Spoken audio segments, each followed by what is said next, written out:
Le nouvel ultime d'Yves Le Blévec a touché l'eau, le circuit mini attire toujours autant. Xavier Macaire et Morgan Lagravière s'imposent sur la Sardina Cup. Voilà le programme de l'épisode 26 de la Semaine Voile du Télégramme. Moi je sais que j'ai aujourd'hui un sponsor, une équipe, un bateau où moi je peux gagner la route du Rhum à bord. Les intentions d'Yves Le Blévec sont claires. Avec le rachat de l'ultime M100 de François Gabard l'hiver dernier, le vainqueur de la Mini Transat 2007 se donne des ailes.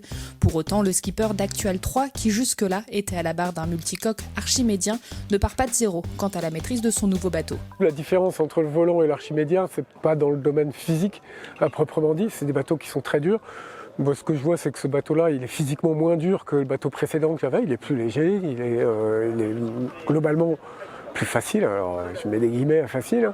Reste que c'est quand même des belles suées. Les manœuvres en solo sont des belles suées. Le plus important, c'est la façon dont tu exécutes les manœuvres et le timing dont tu les exécutes que la vitesse instantanée. On n'est pas dans une régate entre trois bouées où l'explosivité de la manœuvre va faire la différence.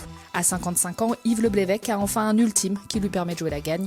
Après un chantier de 5 mois, il n'y a pas de gros changements. Les équipes d'Actual ont seulement travaillé sur une nouvelle dérive et mis à jour le safran de coque centrale. Avant de penser à mettre le bateau, à faire monter le bateau en niveau, c'est déjà de nous mettre au niveau du bateau. Le jour où on saura exploiter le bateau à 100%, on discutera, mais là il y a du job, et vraiment. Ça me paraît assez logique que des bateaux conçus, construits récemment aient un potentiel sur le papier un peu supérieur à Actual. Je pense que juste que le delta est de plus en plus fin entre un bateau existant et un nouveau. Mais en tout cas, ça va être des différences qui vont être de plus en plus faciles à combler au large. Parce que même si tu te fais déboîter dans les cours de Groix ou en baie de Quiberon par un bateau plus récent, au large, il y a des tas de paramètres qui font que ça se lisse quand même pas mal. Quand on a mis autant d'énergie humaine dans un bateau comme celui-là, en amont, pendant la conception, construction, dans la vie, dans le développement de ce bateau, et de savoir que ce bateau va continuer à faire de belles choses, ça me fait vraiment plaisir. Mais en général, quand on vend un bateau, c'est pour en construire un meilleur. La base, c'est ce bateau-là. On a vraiment tout ce qui fonctionnait bien sur ce bateau-là, on l'a pris. On a beaucoup travaillé sur l'aérodynamisme du bateau, du nouveau bateau. C'est vrai qu'on a un bateau qui devrait, quand le bateau vole, quand le bateau va vite, devrait moins freiner dans l'air, une meilleure pénétration dans l'air. Et donc on l'espère aller beaucoup plus vite dans certaines conditions, sur des vitesses moyennes. Donc il faut des bateaux qui sont solides, qui sont capables de tenir dans la durée. Donc je pense que le nouveau bateau sera plus aéro, plus solide. Objectif d'Yves Le Blévec et de François Gabard, être sur la ligne de départ de la Transat Jacques Vabre le 7 novembre prochain. Pour l'instant, François Gabard est toujours en quête de partenaires pour son nouvel ultime M101, actuellement en construction à Concarneau.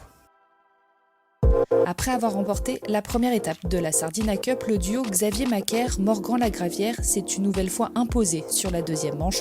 Un sans faute qui les place sur la plus haute marche du podium au classement général. Derrière, Elodie Bonafous et Corentin Auro terminent deuxième. Le duo Martin Lepape-Yann Eliès troisième. Belle répétition pour les duos en vue de la Transat Concarneau-Saint-Barth, dont le départ sera donné le 9 mai. Pour Xavier Macaire, cette victoire en double lui donne un bon capital confiance avant la solitaire du Figaro, son objectif numéro 1. Il n'y a pas que la Mini Transat, il y a vraiment un circuit et une classe qui est hyper active et les gens viennent chercher plus qu'une Transat, ils viennent chercher 2 ans de sportivité. Malgré la Covid-19, la classe Mini attire toujours autant et ratisse large. On y trouve les futurs skippers professionnels, mais aussi des amateurs, à l'image de Jean-Yves Ferrand, chirurgien dans une clinique à Paris. À un moment de ma vie, je me suis dit c'est une case que j'ai envie de cocher. Ce qui m'a plu dans le circuit mini, d'abord, si tu veux, c'est les étoiles plein les yeux pour tout le monde. Enfin, il y a une énergie qu'on retrouve nulle part ailleurs. 2 catégories de bateaux forment la classe mini. Le bateau de série avec une montée en puissance des Maxi 650 ou bien le proto, où là aussi, l'étrave s'arrondit. Avec l'avènement des foils, il y a quand même des caractéristiques techniques qui sont vraiment sexy sur ces bateaux et qui attirent une population. Là, il y a quand même pas mal de bateaux en construction, donc je pense que dans les années à venir, il va y avoir un retour du prototype.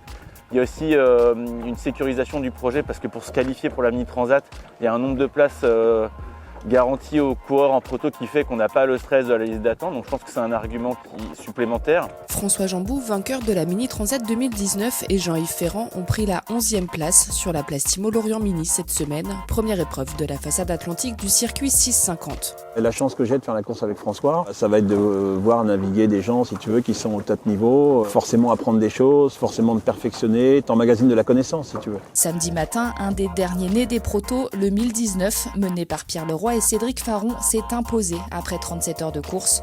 Le Néron de l'architecte David Raison a largement mené la flotte et l'emporte haut la main avec 2 heures et 15 minutes d'avance sur les deuxièmes. En série, la victoire est revenue à Hugo Dallène et Thibaut Vauchel-Camus après une belle bataille avec Paul Cloarec et Benoît Hansberg, arrivés 2 minutes après sur la ligne.